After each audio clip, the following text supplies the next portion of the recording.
Okay, so you will be getting the recording of this. Okay, now, so first of all, we are going to talk about the line spectra. आप सुन लीजिए. It is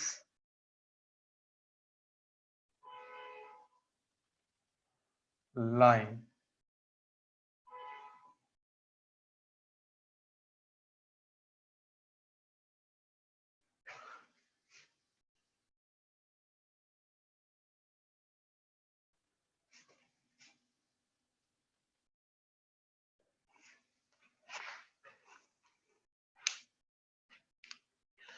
please.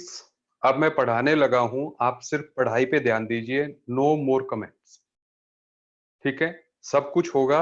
मुझे भी पता है आपके notes पे जो लिखा हुआ है नोटबुक में, ठीक है ना, उसे मुझे याद मत कराइए. आप सिर्फ जो है बोर्ड पे ध्यान दीजिए. सो हम सबसे पहले बात करने जा रहे हैं लाइन एब्जॉर्प्शन स्पेक्ट्रा की. ठीक है. So what is there. आप देखिए, नाउ व्हाट वी डू. इस केस में हम लोग यहां पर जो सनलाइट, आप सुनते जाइएगा. व्हाट वी डू, हम जो सनलाइट है, ये सन है, इसकी जो लाइट है,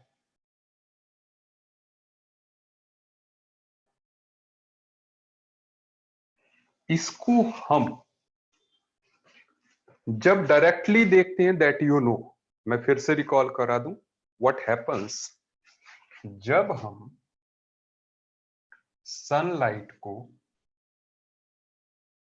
प्रिज्म में से क्रॉस कराते हैं,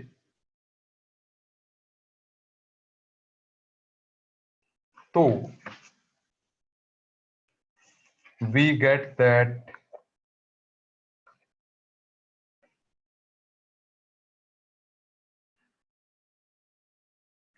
विबग्योर. सही बात है. ये जो लाइट थी, सनलाइट को जब जो है हम पास कराते हैं प्रिज्म में से, यहां से लाइट जाएगी विबग्योर में, तो आपको जो है एक कंटिन्यूअस एमिशन स्पेक्ट्रा मिलता. ठीक है. But now what we do, हम यहां पर इसके रास्ते में हम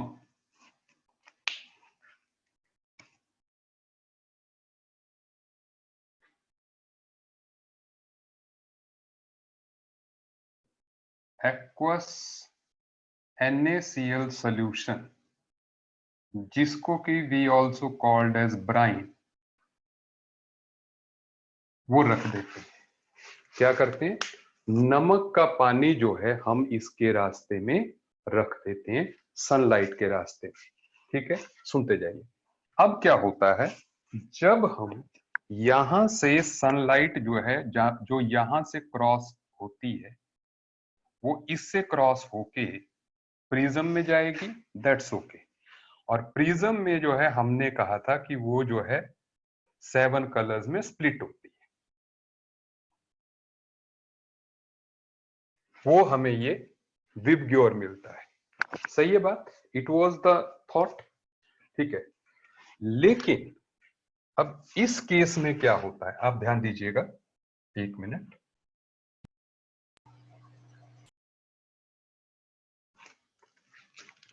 हमने कहा था कि वो लाइट जो है 7 कलर्स में स्प्लिट होती है.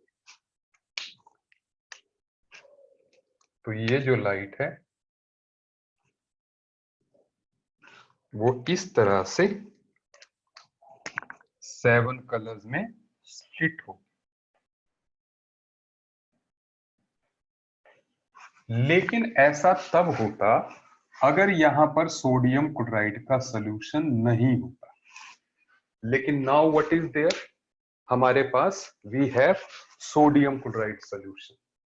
सो सोडियम क्लोराइड होता है कि जो हमें ये स्पेक्ट्रम यहां पर मिलता है, जो विबग्योर यहां पर मिलता है, उसमें एक्चुअल में येलो रीजन में 2 लाइनें जो है गायब है.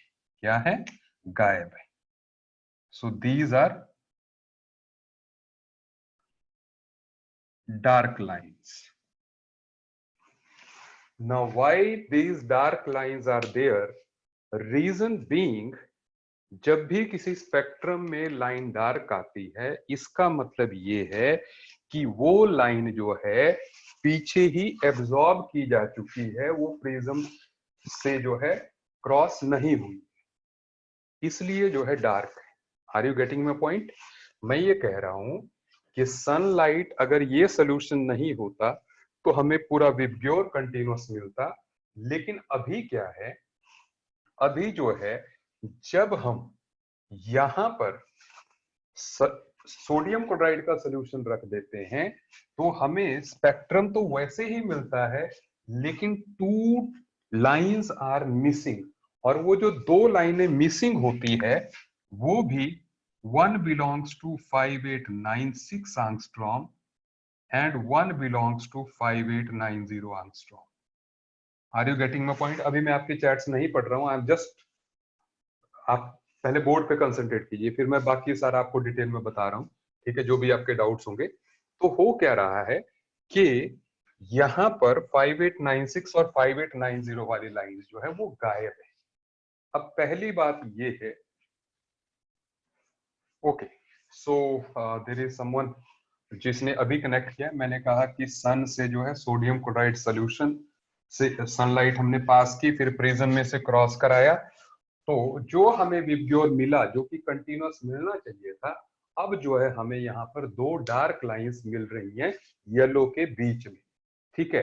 तो ये लाइंस जो है बिलोंग करती हैं 5896 और 5890 आंगस्ट्रॉम से, ठीक है। पहली बात आपको, अब now I am going for the chats, मैं देख रहा हूं, ठीक है।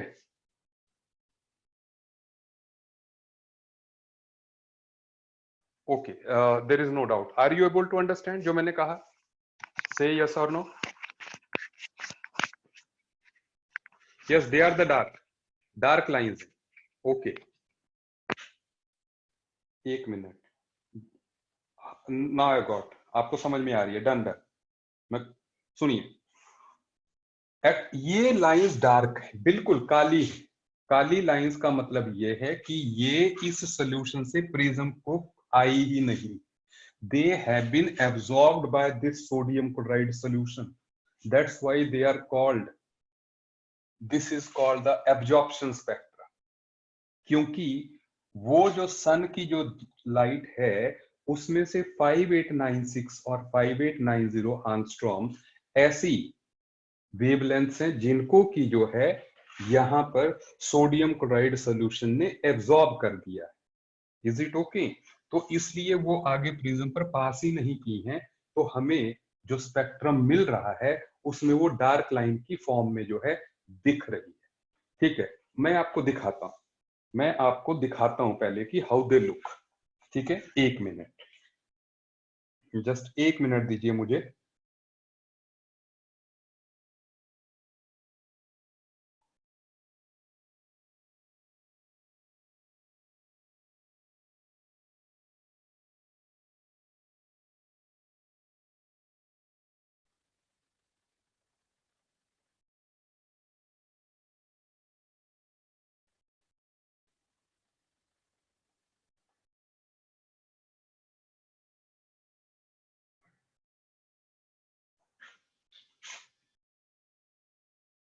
Just 1 minute.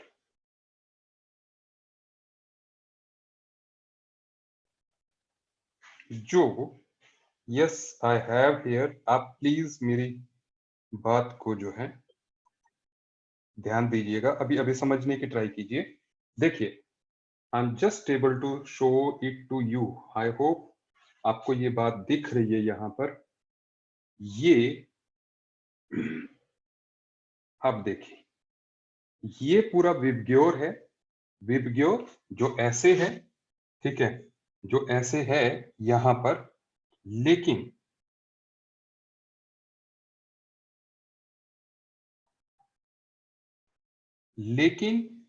ये VIBGYOR ऐसा है, लेकिन आप येलो पे देखिए, यहां भी येलो में देखिए, you have two dark lines here, are you able to see this?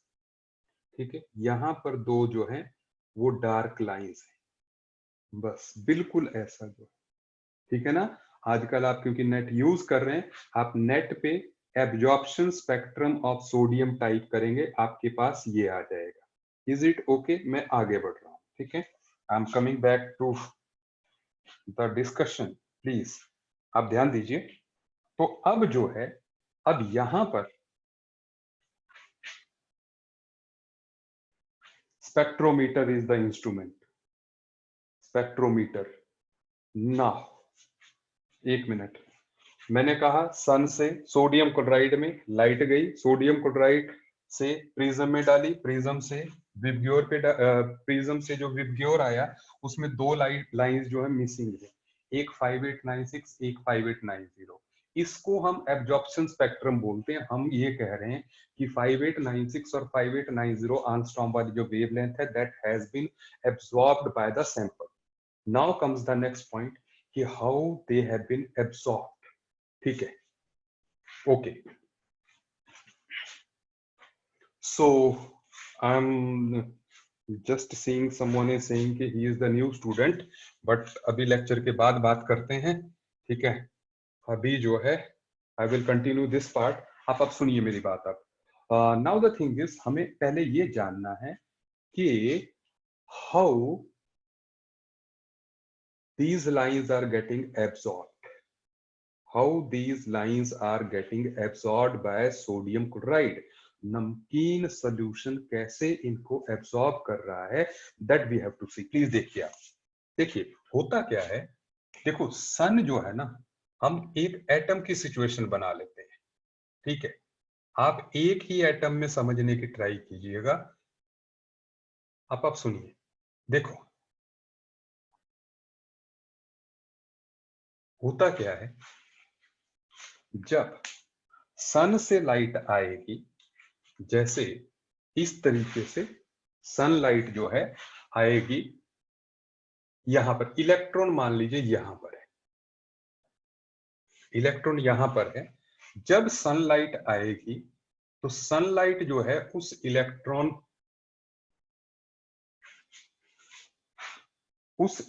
पर पड़ेगी, जब जो है electron will absorb some of the wavelengths, some of the light will be absorb by the electron, जो कि उसको हायर लेवल में ले जाएगा, ठीक है। जैसे कई लाइट्स पड़ रही हैं, कई लाइट्स पड़ रही हैं, लेकिन होगा क्या, electron will use some of them और बाकी जो है आगे क्रॉस कर जाएंगे, लेकिन इलेक्ट्रॉन इसको यूज कर लेगा हायर लेवल में जंप करने के लिए।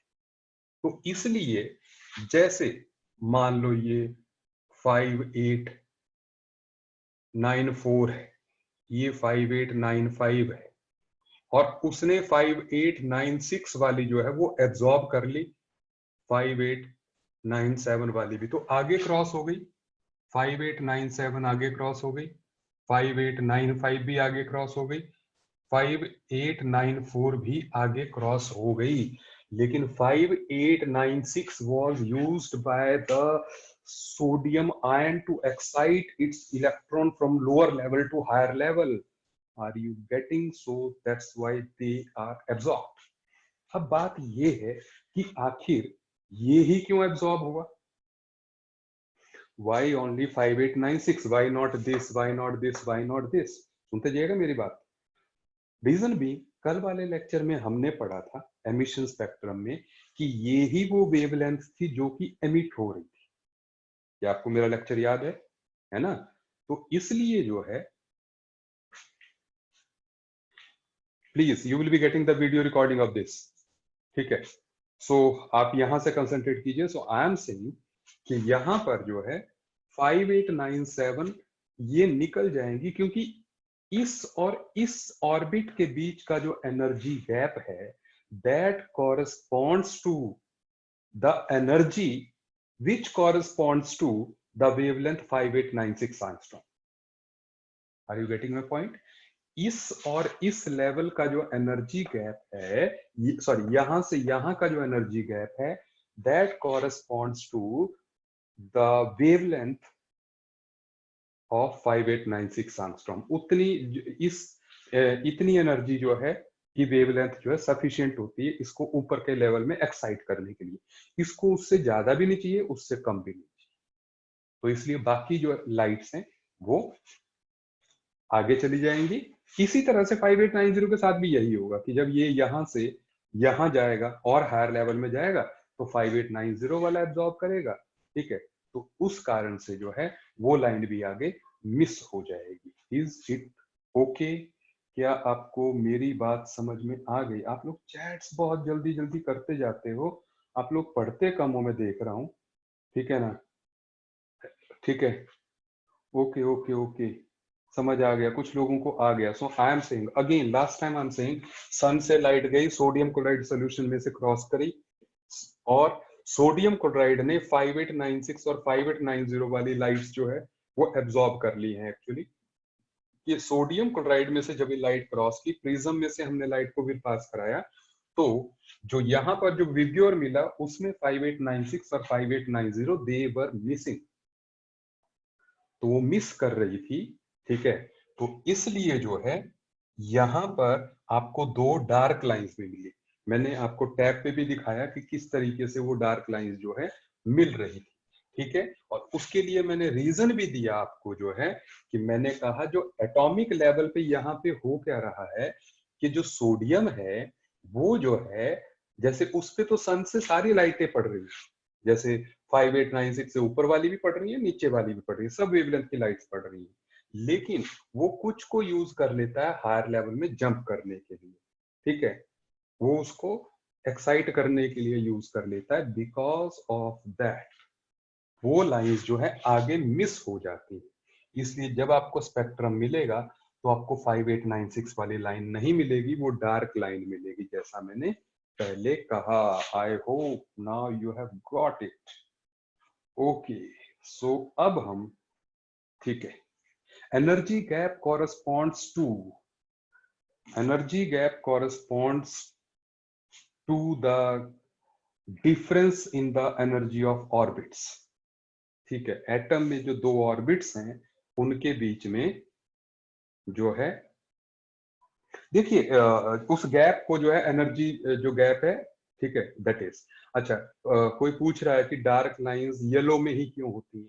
देखिए बात ये है, इस और इस ऑर्बिट के बीच का जो एनर्जी गैप है, जैसे इसकी एनर्जी कुछ है और इसकी एनर्जी कुछ है, इलेक्ट्रॉन को यहां से यहां जाना, तो यहां से यहां के एनर्जी का जो गैप होगा उसी के कॉरेस्पॉन्डिंग जो है वो वेवलेंथ यूज करेगा ना। हमने लास्ट टू लास्ट लेक्चर में मैंने कहा था कि wavelength inversely proportional to energy है, तो इसलिए जो है एक पर्टिकुलर एनर्जी की ही वेवलेंथ जो है इसके लिए रिस्पॉन्सिबल होती है इलेक्ट्रॉन को हायर लेवल में ले जाने की। Is it okay? तो बाकी सारी क्रॉस हो जाएंगी लेकिन ये बची रहेगी। Are you getting there? Done, आगे बढ़ रहे हैं। ठीक है, आप सुनते जाइए। आप, मैं मिटा दूं इसको, आप आपके पास ये रहेगा। ठीक है, I will arrange the doubt classes also, जिस तरीके से कल की थी, तो यू विल बी, ठीक है ना? ओके,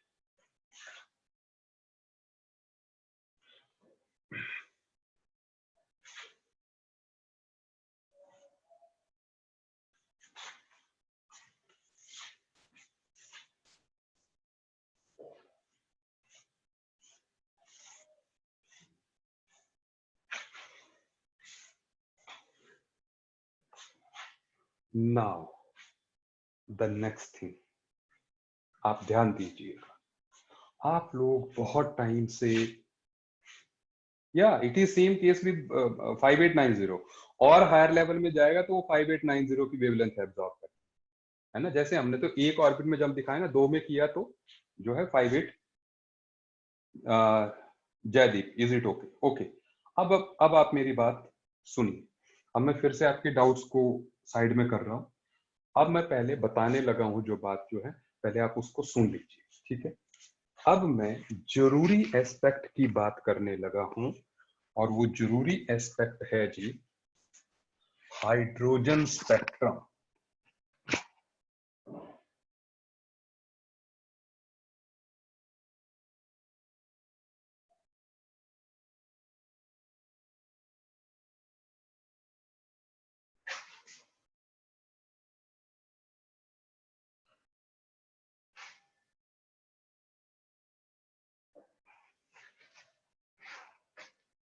अब आप प्लीज अगर बोर्ड पे ध्यान से समझेंगे तो आपको जो है, मैं देख रहा हूँ कि कई लोगों को ये विजिबल नहीं है। I am using the black marker that it is.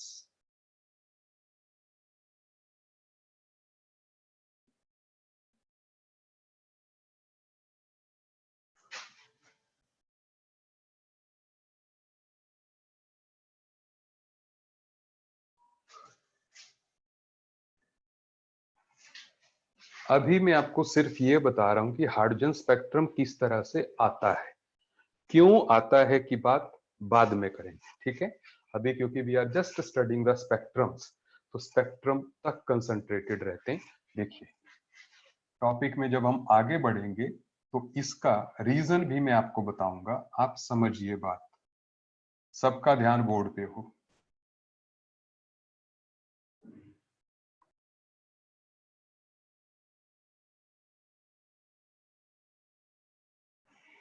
ये एक तरह की डिस्चार्ज ट्यूब ही है।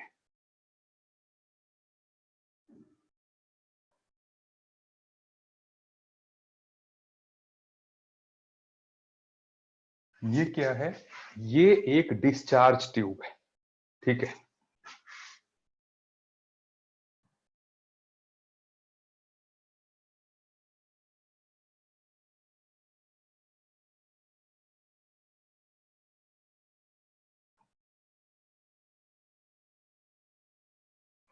अब डिस्चार्ज ट्यूब में व्हाट वी डू, हम लोग डिस्चार्ज ट्यूब में जो है हाइड्रोजन गैस डालते हैं। क्या करते हैं? हमने H2 गैस डाली, तो हमने जो है डिस्चार्ज ट्यूब में हाइड्रोजन गैस डाली और यहां पर वही हाई वोल्टेज दी, लो प्रेशर यहां पे किया गया। सेम केस जो हमने डिस्कवरी ऑफ इलेक्ट्रॉन के टाइम पे सेटअप किया था, ये उसी तरह का है। तो वहां पे भी क्या हुआ था? ग्लो प्रोड्यूस हुआ था। जैसे घर में जो ट्यूब लाइट होती है, वो ट्यूब लाइट जो है ग्लो करती है, ठीक है। तो यहां पर भी जब हमने हाई वोल्टेज दी, लो प्रेशर पे हाई वोल्टेज दी, तो क्या हुआ? ये ट्यूब जो है ये ग्लो की। इससे जो रेज निकली,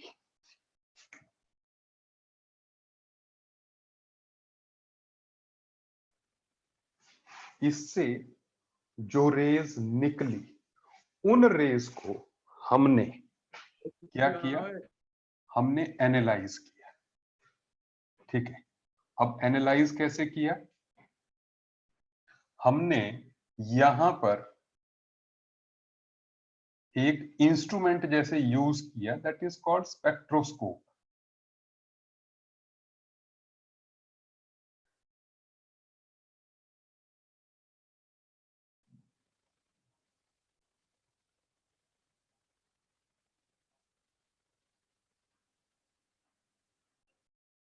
स्पेक्ट्रोस्कोप होता क्या है? एक तरह से it is digital prism.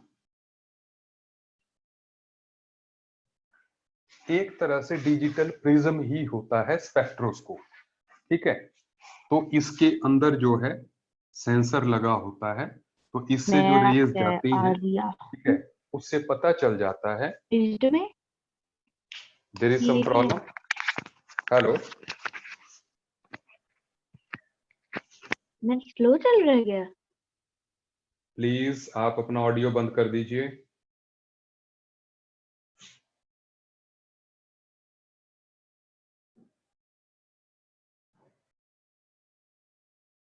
Every person अपना ऑडियो जो है आप बंद रखिए। अब आप सुनिए मेरी बात।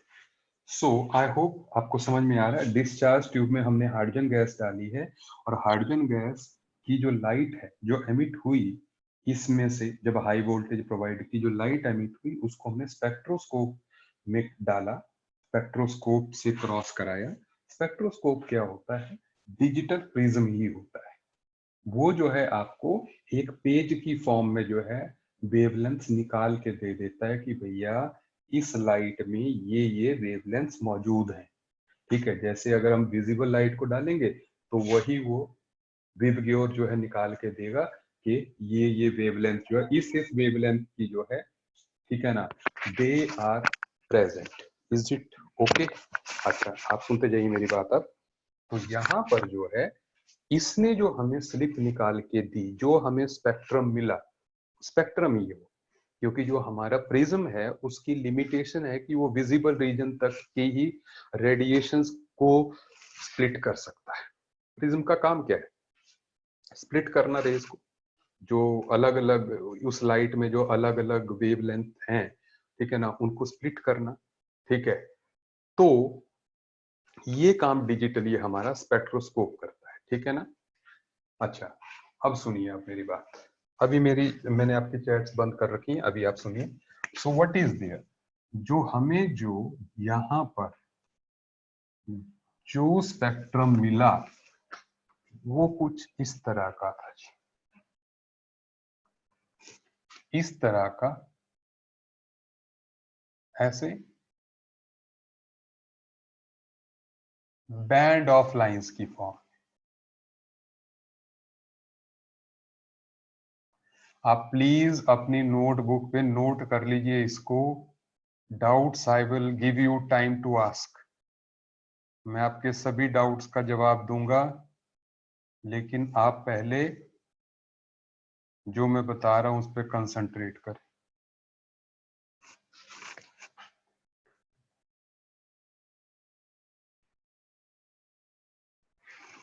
ये these were the band of lines, इनको हम कह रहे हैं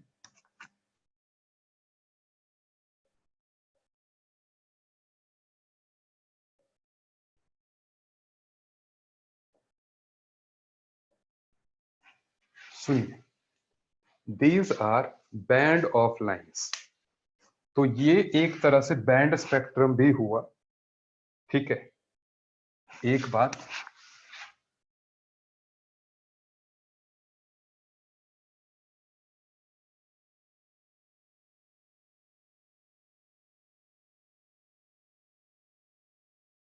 और या हम कह सकते हैं दोनों इकट्ठे लिख ले, that is emission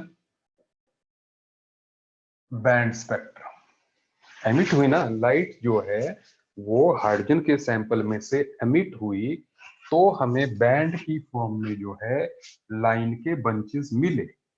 and based on their discoverers, इनको नाम भी दिए गए अलग अलग, ठीक है। वो नाम क्या है? First is Lyman series, next is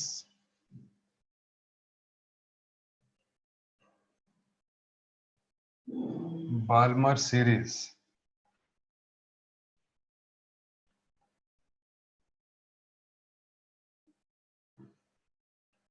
Paschen series,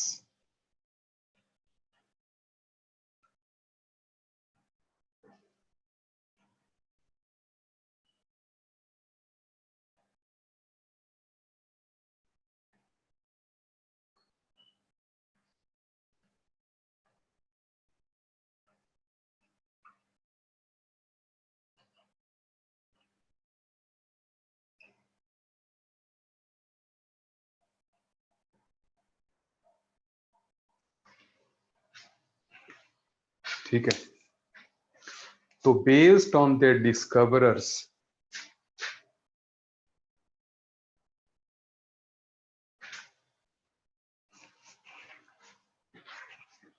I hope my board is clear.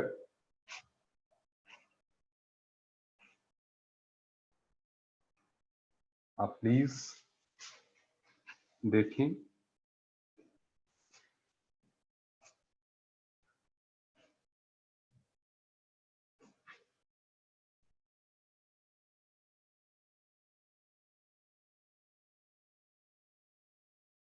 Okay, first of all, note it down.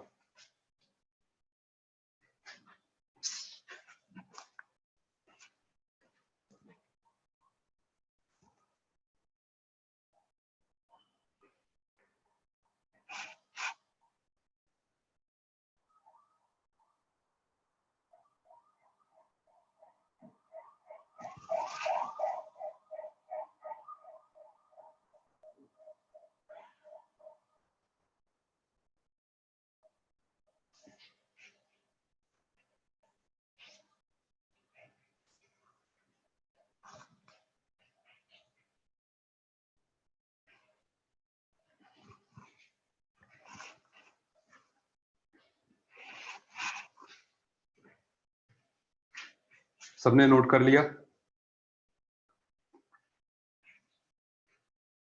Lyman series, Balmer series, Paschen series, Brackett series, Pfund series, Humphreys series.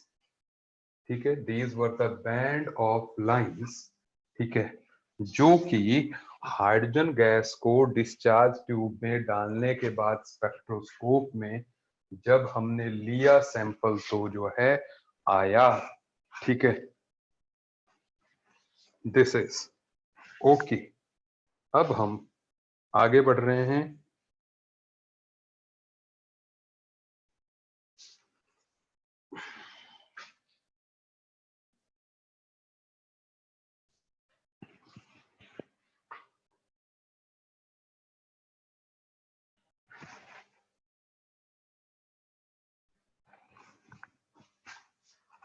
सबको clear हो गया?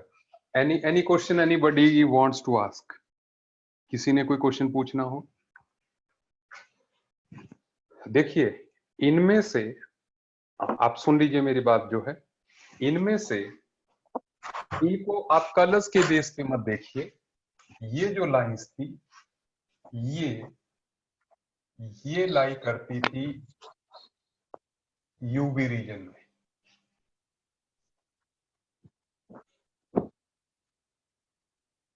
ये visible region में।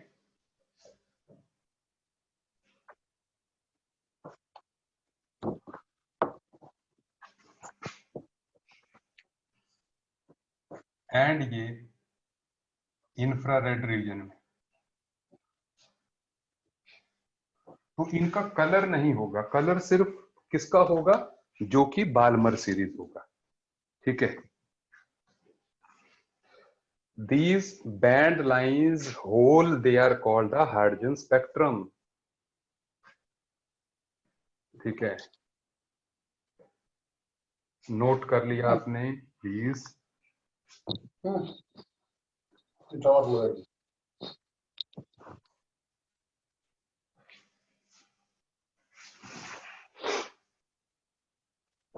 Is it okay जी? ठीक है, सबको clear है इतना? अब सुन लीजिए आप प्लीज बात, प्लीज सुन ले मेरी बात। मैं मिटा रहा हूं इसको।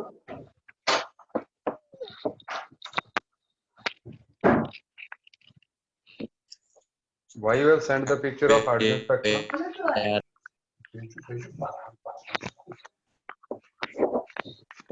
अब video is not clear.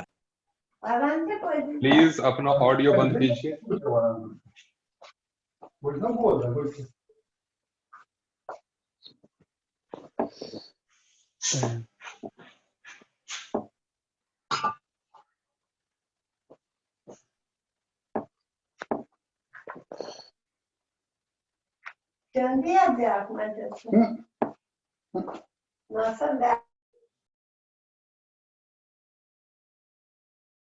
Now, you peoples listen।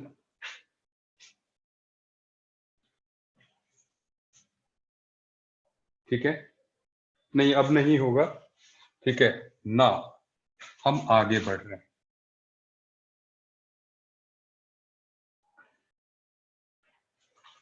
अब अगेन आप जरूरी एस्पेक्ट पे ध्यान दीजिएगा। जो हमने स्पेक्ट्रम्स करने हैं ना, स्पेक्ट्रम्स हमने इतने ही करने हैं। ठीक है, अब सुने फर्दर। आगे हम बात करने जा रहे हैं एक इंपॉर्टेंट एस्पेक्ट की, दैट इज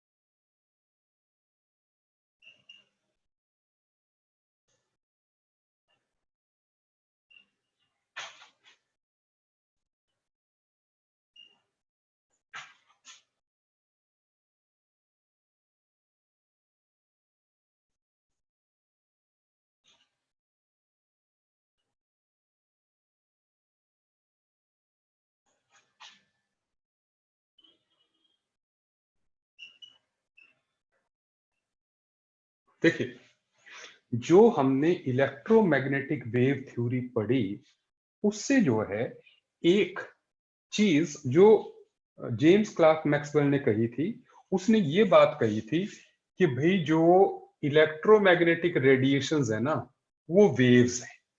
क्या है वो? वेव्स है। ठीक है, वो वेव्स एस्पेक्ट पे ज्यादा स्ट्रेस डाल रहा था। ठीक है, और वेव्स जो है डेफिनेटली लग भी रहा है कि दे आर वेव्स। देखिए कैसे हम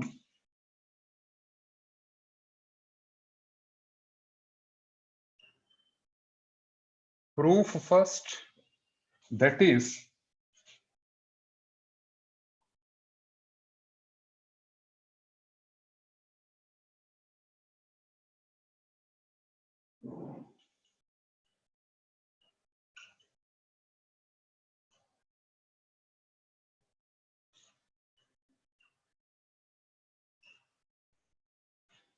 electromagnetic waves shows diffraction. James Clerk Maxwell electromagnetic wave theory हम लास्ट लेक्चर्स में कर चुके हैं। ठीक है, सुनते जाइए मेरी बात जो है। तो वहां पर उसने कहा कि ये वेव्स हैं, तभी हमने वेवलेंथ की बात की, फ्रीक्वेंसी की बात की, ऑल दैट, है ना।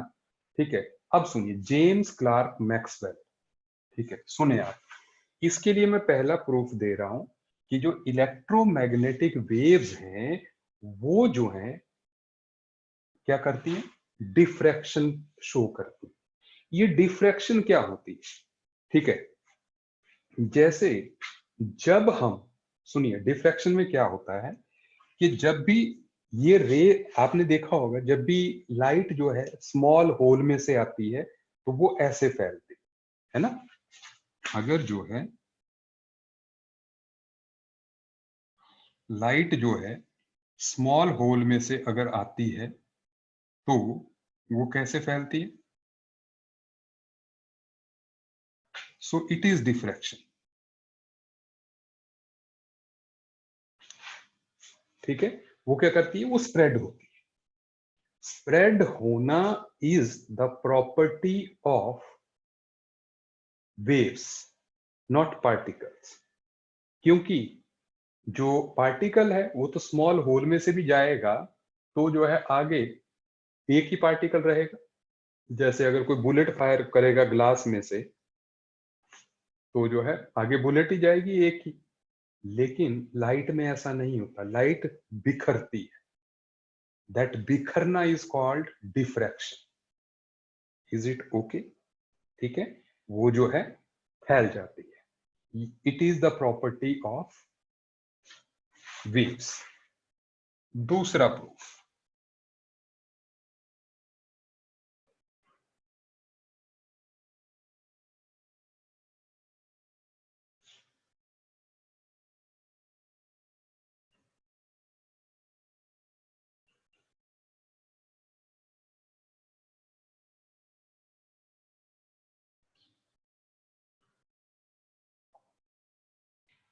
Electromagnetic waves show interference.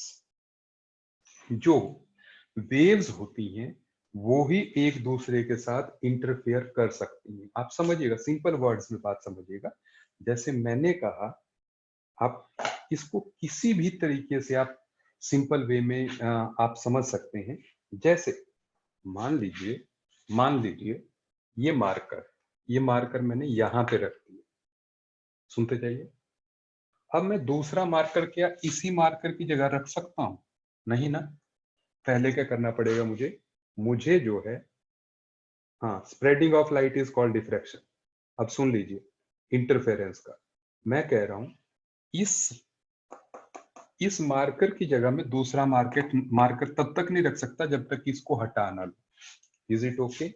So there is no possibility कि आप किसी पार्टिकल की जगह दूसरे पार्टिकल को उस पार्टिकल के रहते हुए जो है रख सको।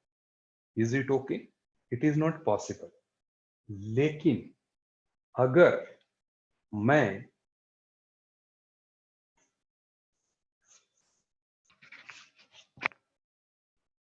सुनिए सुनिए सुनिए, अब आगे बढ़ते हैं प्लीज। ठीक है, so particles does not scatter, waves scatter. ठीक है, अच्छा अब जो है what I am saying, interference की बात सुनिए।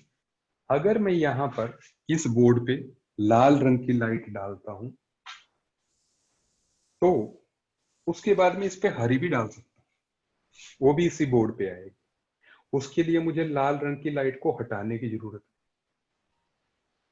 मैं लाल रंग की लाइट, हरे रंग की लाइट, पीले रंग की लाइट, ऑरेंज कलर की लाइट, ब्लू कलर की लाइट, वायलेट, इंडिगो, सब लाइटें जो है एक ही टाइम पर जो है बोर्ड पे डाल सकता हूं। पता नहीं मैं वो देखो दैट इज, प्लीज अपना ऑडियो बंद कीजिए आप।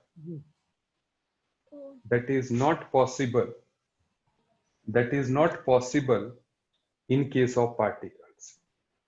तो आप समझिए मेरी बात जो है, वेव्स में जो है, वेव्स में सुनिए सुनिए, आप ऐसे समझिए, मैंने कहा कि एक मार्कर की जगह हम दूसरा मार्कर नहीं रख सकते जब तक कि इस मार्कर को नहीं हटाएंगे।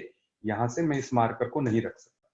लेकिन वेव्स में क्या होता है कि उसकी जगह आप दूसरा मार्कर जो दूसरे, जैसे लाल रंग की लाइट डालेंगे तो उसी के ऊपर हरे रंग की लाइट डाल देंगे, तो लाल रंग भी बोर्ड पे ही है और हरा रंग भी बोर्ड पे ही है। Is it okay? भाई दो अलग अलग कलर्स की लाइट भी एक ही टाइम पे आप सेम जगह पे रख सकते हो कि नहीं? डाल सकते हो? मेरी बात समझ रहे हो? बिल्कुल। तो वही मैं कह रहा हूं, ठीक है ना। It is not possible in case of particles but it is possible in case of waves. अब सुनिए उसको हम सिंपल वे में कैसे दिखा सकते हैं, आप सुनिएगा बात मेरी। जैसे जैसे व्हाट इज देयर, मान लीजिए हम जैसे किसी वेव की क्रेस्ट लेते हैं, ठीक है, और अगर दूसरे की भी क्रेस्ट लेते हैं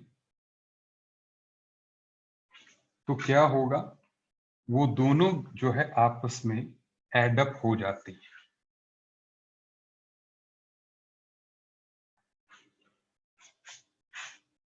plus sign represent the crest, minus represent the trough, मतलब इसका जो एम्पलीट्यूड है वो बढ़ जाएगा। अच्छा, जबकि अगर एक क्रेस्ट एक ट्रफ है जिसको माइनस कह रहे हैं, तो होगा क्या कि वो जो है एक दूसरे को कैंसल आउट कर देंगे। ठीक है, इसके लिए पता है आप क्या कर सकते हैं, मैं बता इस चीज को सिंपल वे में समझने का तरीका क्या है। देखो, लिसन टू मी। आप आजकल तो वैसे ही लॉकडाउन है, आप एक लंबी रस्सी लें, सुनते जाइए मेरी बात। इंटरफेरेंस को समझने का सबसे आसान तरीका, आप एक लंबी रस्सी लें, कोई 15 मीटर मान लीजिए, 10 मीटर मान लीजिए, 10 मीटर से काम हो जाएगा। 10 मीटर लंबी आप रस्सी लें और एक बंदा एक एंड से पकड़ ले, दूसरा दूसरे एंड से, बाकी ये फर्श पे बिछा हुआ है। Is it okay? दोनों एंड्स जो है दोनों तरफ से दो लोगों ने पकड़े हैं। अब आप क्या कीजिए, ऐसे वेव्स बनाना स्टार्ट कीजिए। तो आप देखेंगे कि अगर एक ही आदमी वेव बनाएगा तो क्या होगा, वो जो वेव बनाओगे आप वो जो है आगे चलेगी। सही है बात? मतलब जो वेव बनाओगे आप वो क्या होगा, वो ऐसे जो है ऐसे ऐसे ऐसे ऐसे आगे चलेगी। सही है बात? दूसरे एंड से जो दूसरा बनाएगा उसकी वेव भी ऐसे चले, बीच में दोनों मिलेंगी। आप समझे? अब क्या किया कि पहले तो एक ने ही बनाई, आपने देख लिया कि वेव बन रही है और आगे तक चल रही है। अब क्या किया, उधर से भी वेव बनाना स्टार्ट की ऐसे ऐसे, और आपने भी वेव बनाना स्टार्ट की। तो क्या हुआ, दोनों वेव्स बीच में मिलेंगी। जब दोनों वेव्स बीच में मिलेंगी तो दो बातें होंगी। कई बार रस्सी बिल्कुल जहां पे दोनों वेव्स मिलेंगी उछलेगी भी जोर से, इसका मतलब जो उस वेव की क्रेस्ट थी वो क्रेस्ट के साथ मिली। या तो रस्सी बिल्कुल फ्लैट हो जाएगी। इसका मतलब उस वेव की जो ट्रफ थी वो क्रेस्ट के साथ मिली। Is it okay? You can observe it yourself. तो it happens in waves. Is it okay? ये सिंपल सा एग्जांपल जो है आपको प्रूव कर देगा कि how the waves interfere, and both these phenomena belongs to physics. जब आप फिजिक्स में पढ़ेंगे ऑप्टिक्स, आपको बहुत अच्छे तरीके से, ठीक है, हो जाएगा, समझ आ जाएगा। ठीक है, क्योंकि आप इसको देखिए, ट्रफ ट्रफ ऐड जो है कर तो सकती हैं, लेकिन क्योंकि आप इसको फर्श पे कर रहे हैं, तो ऐसा नहीं है कि रस्सी फर्श में गड्ढा कर दी। लेकिन अगर ये फ्री फ्लोइंग वेव होगी तो ट्रफ भी डबल होगी, लेकिन क्योंकि आप फर्श पे करते हैं तो आप क्रेस्ट क्रेस्ट का तो डबल देख सकते हैं, ट्रफ ट्रफ का डबल नहीं देख पाओगे। आप सिर्फ दो देख सकते हो, crest trough cancelling each other and crest crest adding each other. Trough is not possible क्योंकि नीचे फर्श है जहां पे आप ये कर रहे हैं। डन।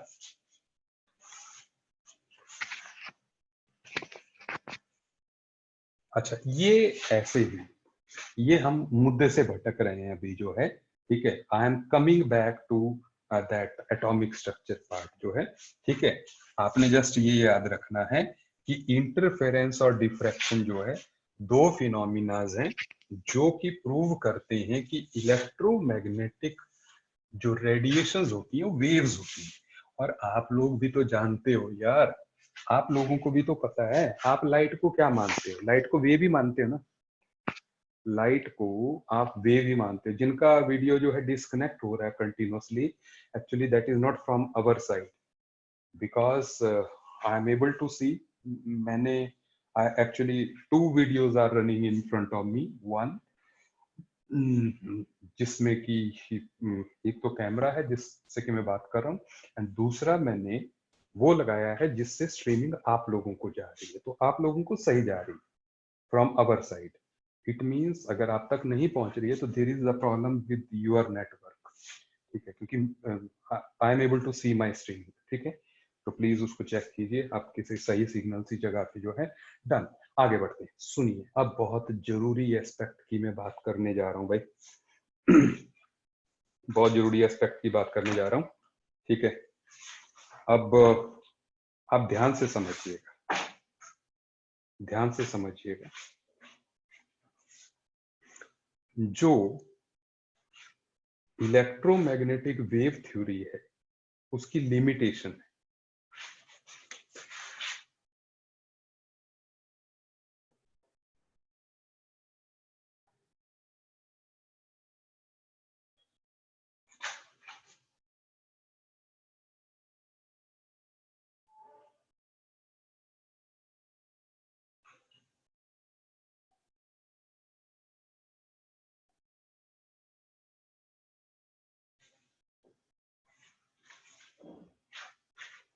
दो लिमिटेशंस हैं।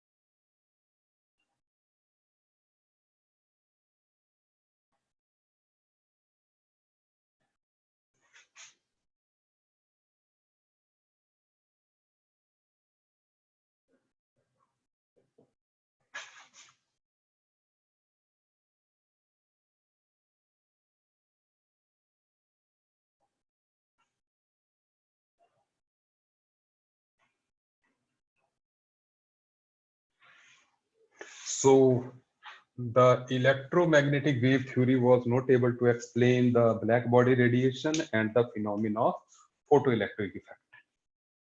बहुत गजब के फिनोमिना है, जबरदस्त फिनोमिना है, ठीक है ना। लेकिन इनको समझने के लिए सबसे पहले हमें जाना पड़ेगा एक थ्योरी पे, that is called Planck's quantum theory.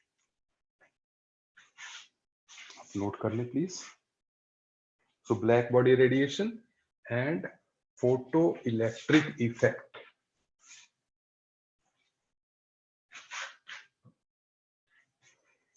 तो हम बात करने जा रहे हैं जी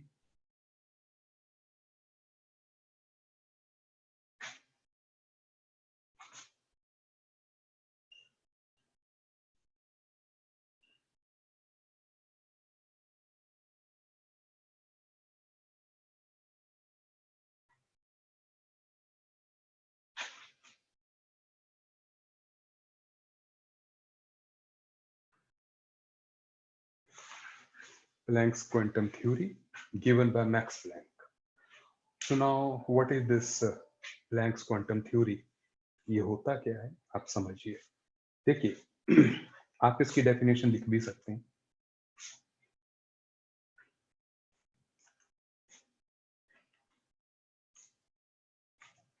मैं आपको एक आप नोट कीजिए इस थ्योरी को, जस्ट एक मिनट।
प्लीज अभी आप मत लिखिए।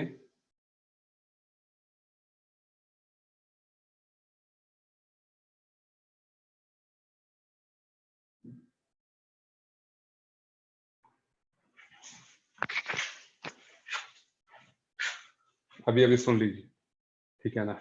White board sharing is not comfortable here, ठीक है। मैं नेक्स्ट लेक्चर में शेयर करूंगा इसको।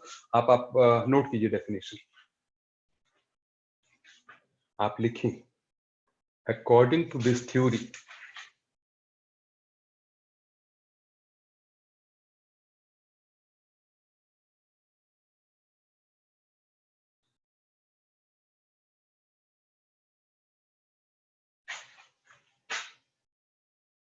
electromagnetic radiations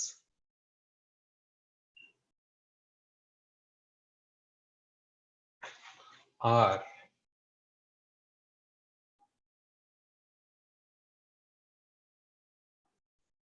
emitted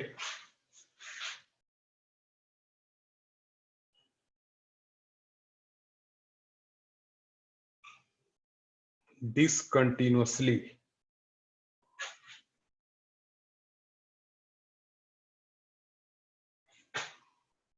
from the source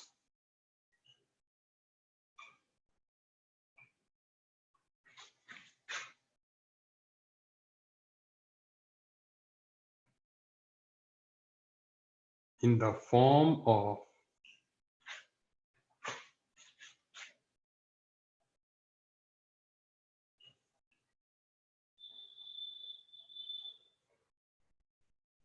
small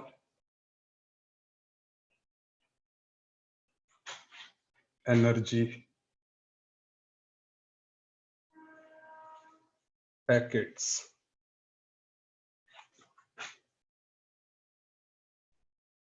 called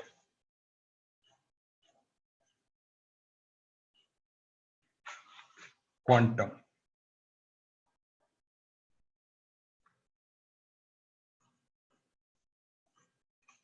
या फोटो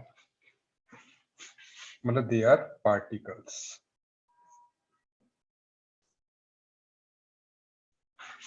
क्या आप मेरी बात समझ रहे हैं?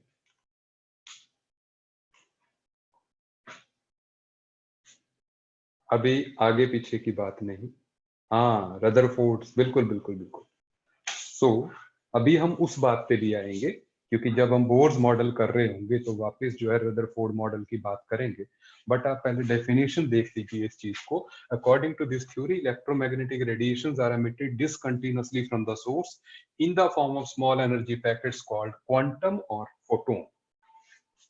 ठीक है, तो इसने जो है अपनी जो इलेक्ट्रोमैग्नेटिक वेव थ्योरी थी उसकी धज्जियां उड़ा दी।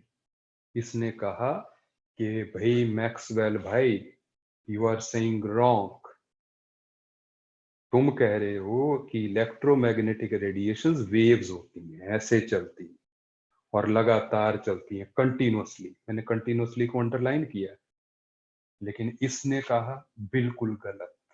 और इसने जो कहा और जो इलेक्ट्रोमैग्नेटिक वेव थ्योरी में कहा गया था, मैं उसको यहां पर आपको बताता हूं कि क्या डिफरेंस था। देखिए, ये सोर्स है। हमारी जो इलेक्ट्रोमैग्नेटिक वेव थ्योरी थी उसने कहा कि ये है इलेक्ट्रोमैग्नेटिक वेव थ्योरी के अकॉर्डिंग कि जो लाइट है या जो इलेक्ट्रोमैग्नेटिक रेडिएशंस हैं वो ऐसे चलती है। लेकिन इसने जो कहा, इसने कहा भाई ऐसा नहीं है, ये जो रेडिएशंस हैं ये डिसकंटिन्यूअसली चलती है।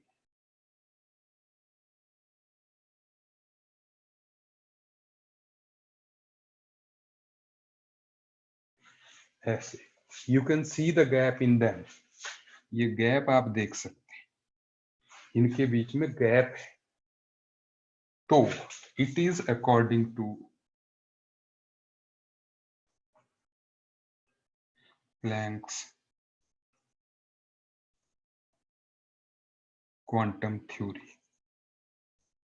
और इस थ्योरी में ये जो एक पार्टिकल है ना, ये जो इसका एक पार्टिकल है, इसको क्वांटम कहा गया।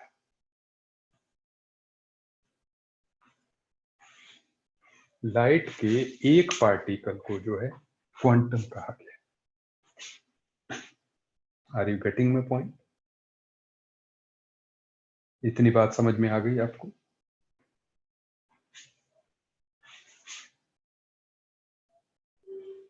किसी को कोई बात समझ नहीं आई हो?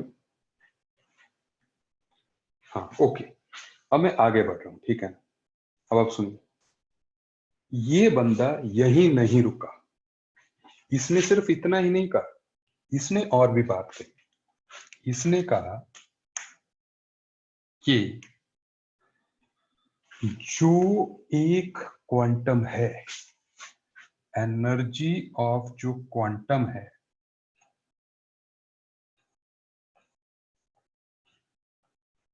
that is proportional to frequency of the light।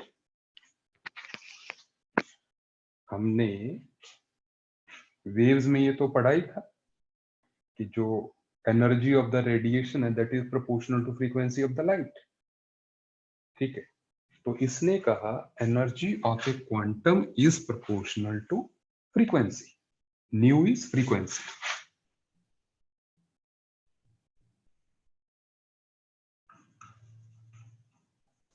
Done. तो दैट मीन्स,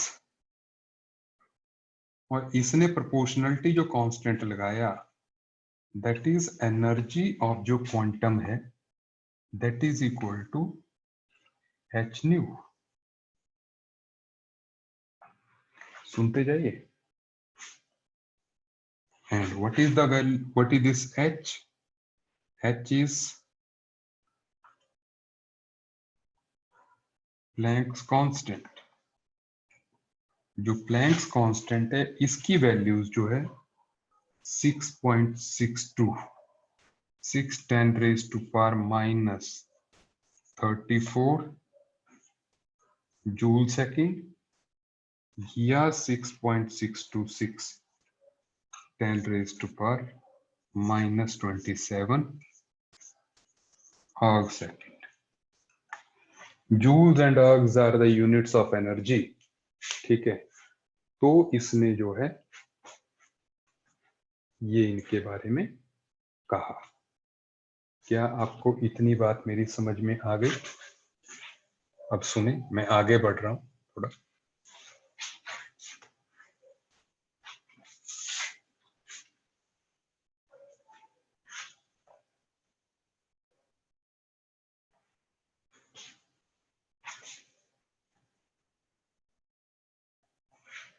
देखो,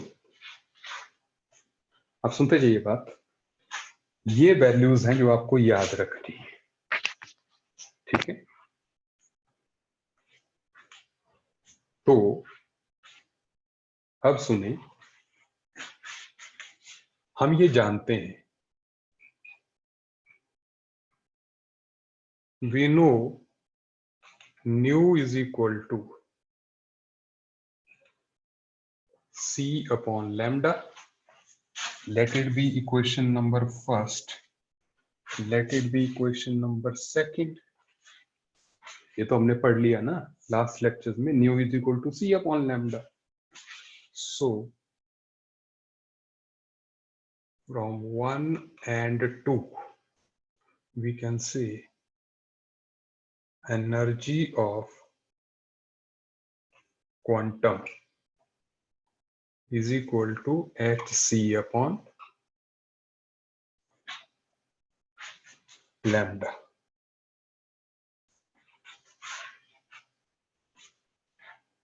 ठीक है, अब समझते जाइए मेरी बात को। देखो, जब भी 6.626 10⁻⁻34 जूल सेकंड, बिल्कुल सही है। जब भी किसी सोर्स से लाइट निकल रही है तो फोटोन निकलते जा रहे हैं ना, ऐसे फोटोन धड़ाधड़ जो है फोटोन्स निकलते जा रहे हैं।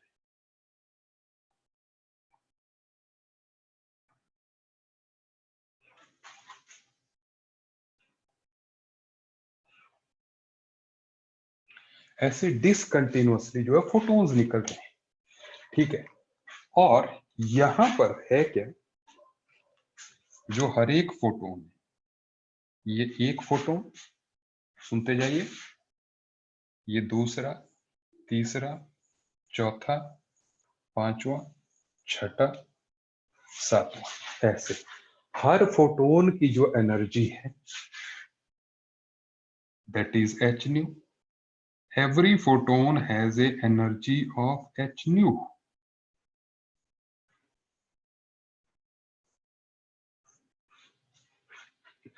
क्या आप मेरी बात समझते जा रहे हैं? हर फोटोन की जो एनर्जी है वो h nu है।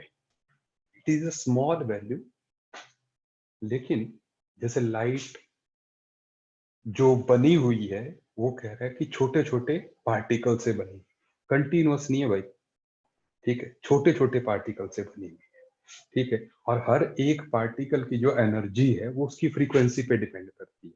मतलब येलो लाइट के फोटोन की फ्रीक्वेंसी एनर्जी कुछ और होगी, रेड की कुछ और होगी, ब्लू की कुछ और होगी।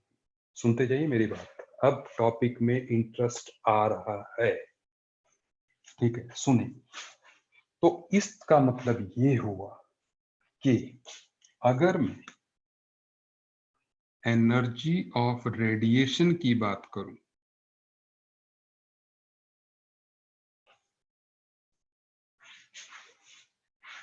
भाई एंटायर रेडिएशन की एनर्जी किसके बराबर होगी? जितने फोटॉन्स होंगे, sum of the energy of all the photons, उसी के बराबर होगी ना, ठीक है? तो इसका मतलब it will be equal to n into energy of photon, and n is equal to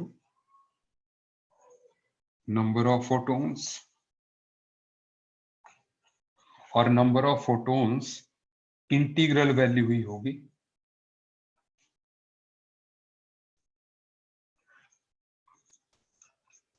मतलब कि फोटोन एक हो सकता है, दो हो सकता है, तीन हो सकता है, चार हो सकता है, ठीक है?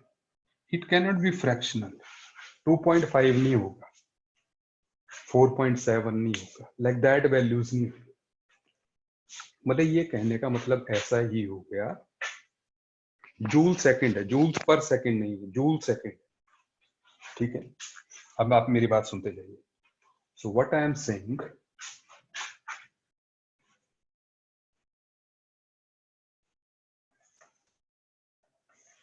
कि जैसे सपोज मेरे पास 5 रुपीज की कॉइन्स है, I have coins of 5 rupees only. तो मेरे पास जो पैसे हो सकते हैं, या तो 5 रुपीज हो सकते हैं, 10 रुपीज हो सकते हैं, 15 हो सकते हैं, 20 हो सकते हैं, 1000 रुपीज हो सकते हैं, 225 रुपीज हो सकते हैं, बट मेरे पास जो है 17 रुपीज नहीं हो सकते, बिकॉज जो यूनिट है मेरे पास कॉइन का वो 5 का है। तो जो भी मेरे पास पैसा होगा वो 5 रुपीज का मल्टीपल होगा। Is it okay? तो वैसे ही जो इस एंटायर रेडिएशन की जो एनर्जी होगी वो उसके फोटोन की एनर्जी का integral multiple. n cannot be fractional, photon is a whole value. Is it okay? सुनते जाइए। So that means energy of entire radiation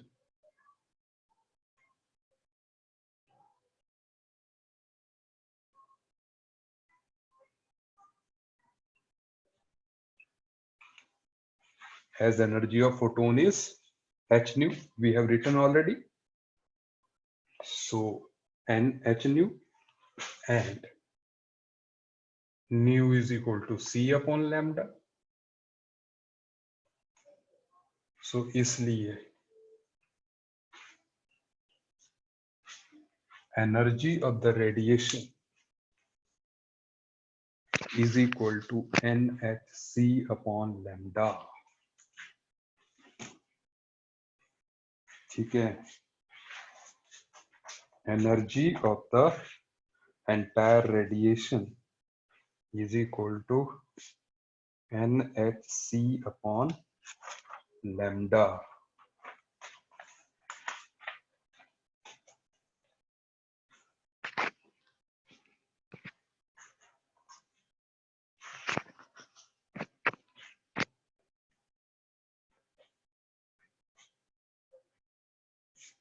अब क्या आप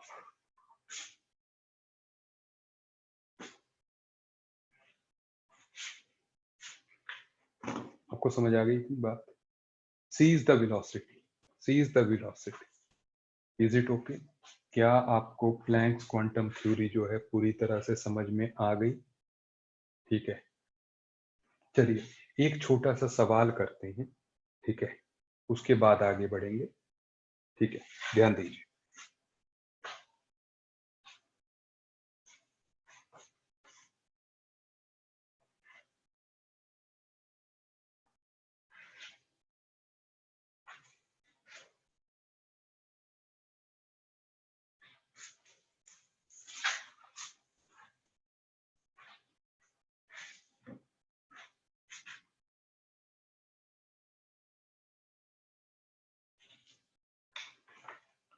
You write,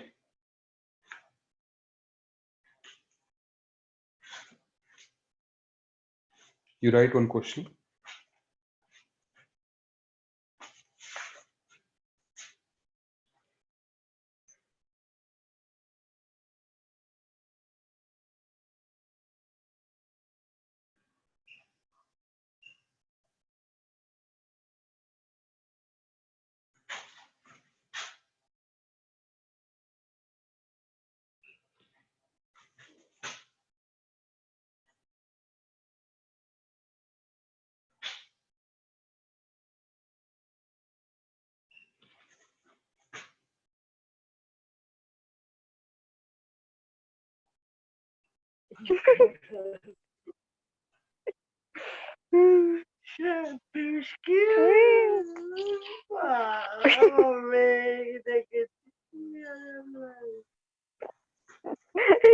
ऑडियो बंद कीजिए please.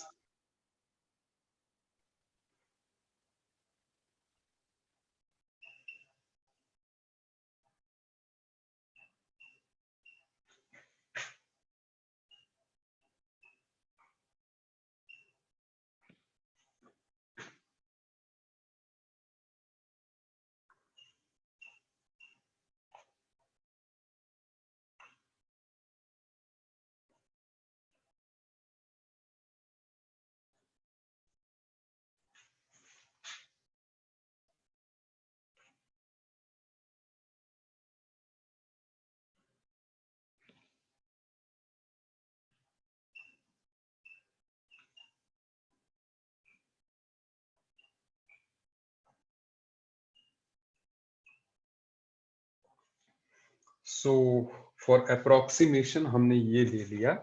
Now the question is, calculate the number of photons of light having wavelength equal to 100 nanometers, which can provide 1000 joules of energy given H is equal to this one.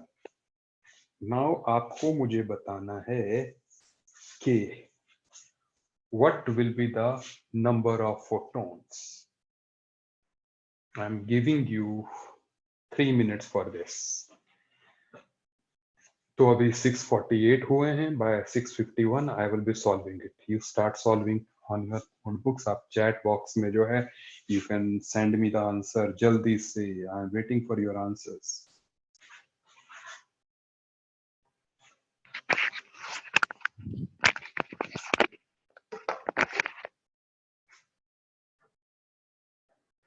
I'm waiting for your answers.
नहीं, उसको solve करो.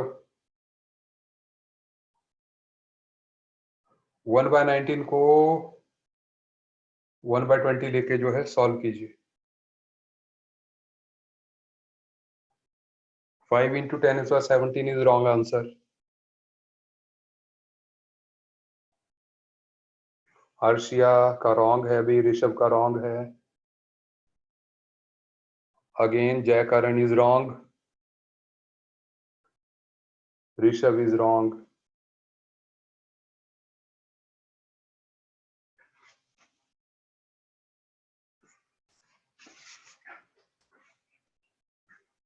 कोई बात नहीं, you will take.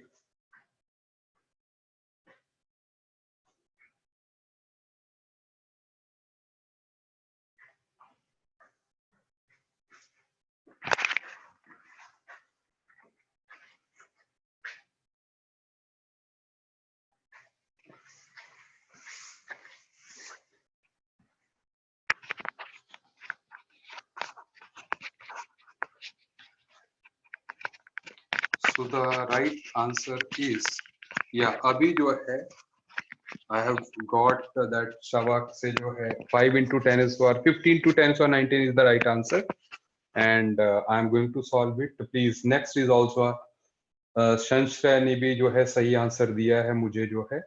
Please now we are going to solve this. ठीक है, आप ध्यान दीजिएगा क्योंकि इस तरह के क्वेश्चंस आपको मिलेंगे जो कि आपको सॉल्व करने होंगे. और आज आप इसको होमवर्क भी नोट कर लीजिए. That is you have to, please आपको सेक्शन बी सॉल्व करनी है आज. कुछ क्वेश्चन सेक्शन बी के हो जाएंगे आपसे. ठीक है, ओके. अब सुनिए. नाउ हमने जो फॉर्मूला लगाना है that is E is equal to NHC upon lambda, and we have to find N. So N is equal to E lambda upon HC। सही बोल रहा हूं जी? Now what you have to do, हमारे पास E क्या है? E is 1000 joules. Lambda क्या है?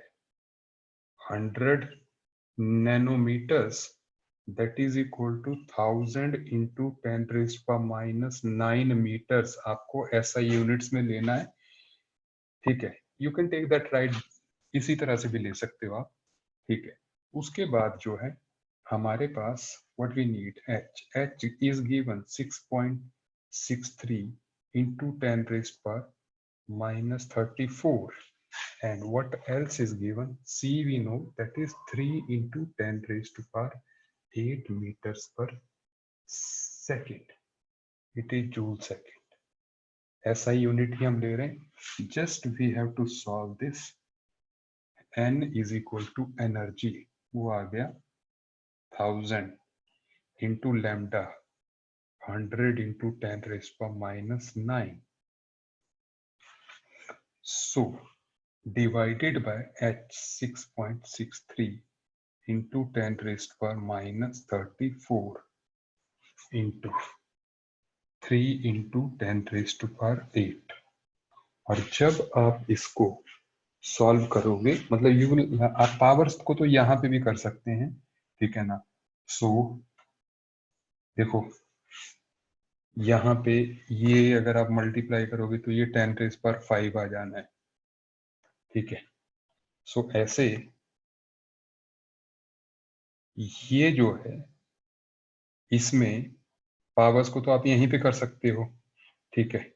10 रेज पर minus 26,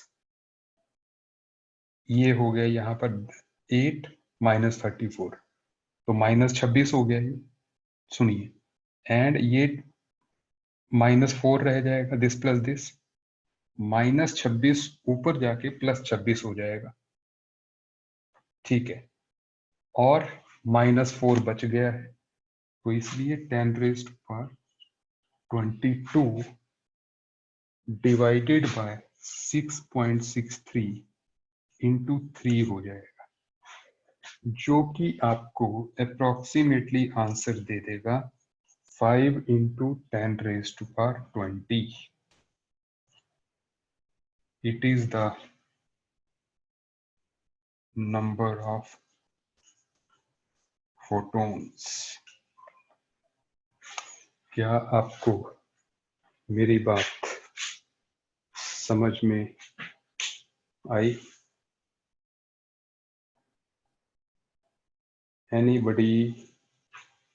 anybody wants to ask anything? ठीक है, तो these interactions are much better in live class, ठीक है? ये तो अभी मेक शिफ्ट है, ठीक है? तो इसलिए जो है आप इसको रिवाइज करके भी देख लीजिएगा। I will be sending you this video on YouTube, ठीक है? और I think it is lecture 6, तो एटॉमिक स्ट्रक्चर लेक्चर 6 से आप जो है इसको पहचान जाइएगा, ठीक है? अगले लेक्चर में हम बात करेंगे इसके क्वेश्चंस की। फर्स्ट ऑफ ऑल इसमें अच्छे क्वेश्चंस मिलेंगे। योर होमवर्क इज, मैं यहाँ पे लिख दूं, ठीक है? So now what is your homework? Note कर लिया होगा आपने।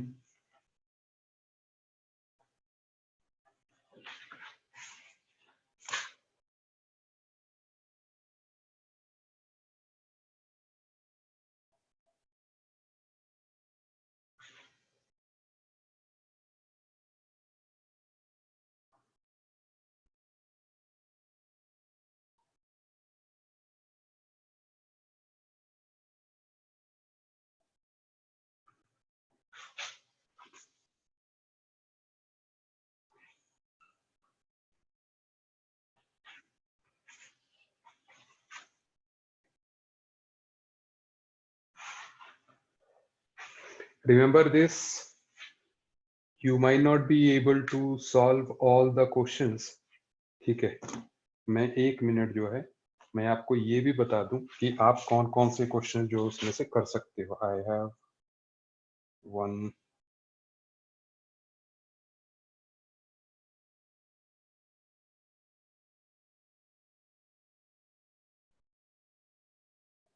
आप लिखें जो है।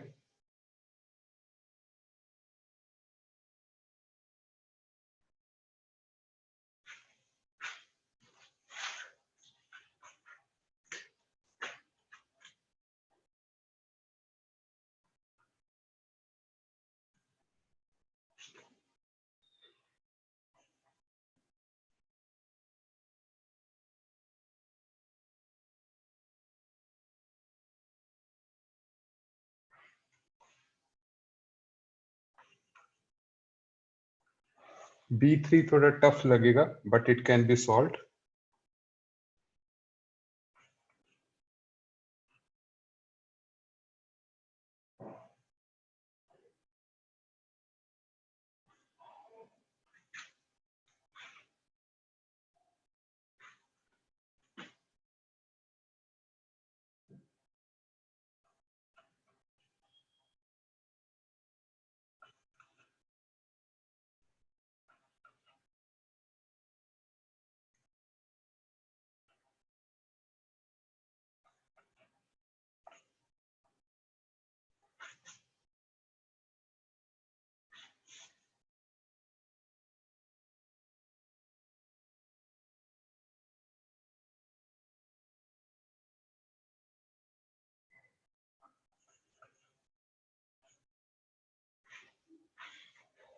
B7 थोड़ी डिफिकल्टी से आएगा लेकिन यू ट्राई, ठीक है ना। अगर आप कुछ एक्सप्लोर करना चाहते हैं सो आप B7 जो है ट्राई कर सकते हैं।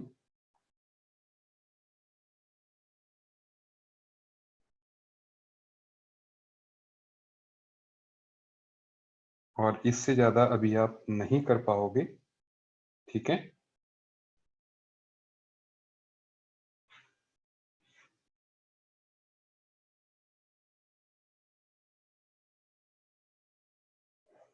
I will give you the solutions of exercise 1 का ए पार्ट सेक्शन ए के, आज आपको वो भी मैं अपलोड कर दूंगा व्हाट्सएप ग्रुप में। चलिए आज के लिए इतना ही, मिलते हैं नेक्स्ट क्लास में। Okay, bye bye.